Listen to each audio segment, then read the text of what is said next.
खबर जयपुर से है, जहां पेपर लीक माफिया के बाद अब एसओजी की रडार पर साइबर ठग और मादक पदार्थ तस्कर।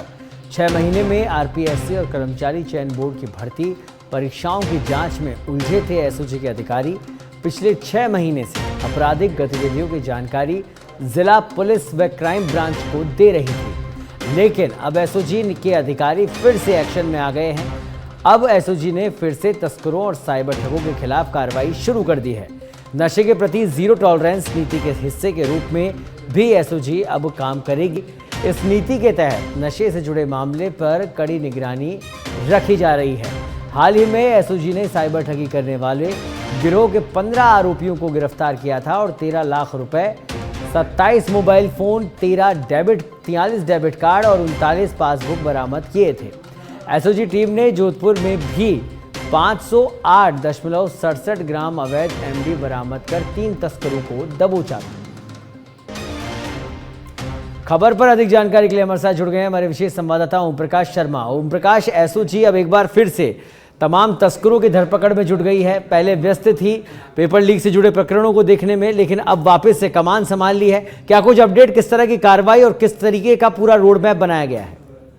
जी बिल्कुल, देखिए सौरभ, राज्य सरकार की जो नशे के प्रति जीरो टॉलरेंस नीति के हिस्से के रूप में अब एसओजी फिर से कार्रवाई शुरू कर दिया है, क्योंकि एसओजी अब तक जो एसआईटी बनी थी पेपर लीक माफियाओं के खिलाफ कार्रवाई करने के लिए, तो उसमें व्यस्त थी और पेपर लीक माफियाओं के खिलाफ लगातार कार्रवाई कर रही थी। अब तक कम से कम भी नहीं तो 150 आरोपियों को गिरफ्तार कर चुकी है। उसमें एसआई भर्ती प्रकरण और रीट वाले आरोपी थे, उसमें अभ्यर्थी भी थे और पेपर लीक माफिया भी थे। तो उनमें व्यस्तता के कारण एसओजी जो संगठित अपराध है, चाहे वो मादक पदार्थ तस्करी की हो, साइबर क्राइम से संबंधित हो या जमीनी संबंधित हो, तो वह कार्यवाहियां नहीं कर पा रही थी। तो अब एसओजी ने, जब मुख्यमंत्री भजन लाल शर्मा ने नशे के प्रति जीरो टॉलरेंस नीति के हिस्से के रूप में काम करना शुरू किया, तो उसके तहत कार्रवाई शुरू कर दी। हाल ही में एसओजी ने फिर से साइबर ठगों के खिलाफ एक बड़ी कार्रवाई की थी। जयपुर में ही जो 15 आरोपियों को गिरफ्तार किया था और उनसे लाखों रुपए की नकदी भी बरामद की गई थी। इसके अलावा एसओजी टीम ने जोधपुर में जो भाग थाना उसमें मादक पदार्थ तस्करों के खिलाफ भी कार्रवाई की थी। तो अब एसओजी के रडार पर साइबर तस्कर और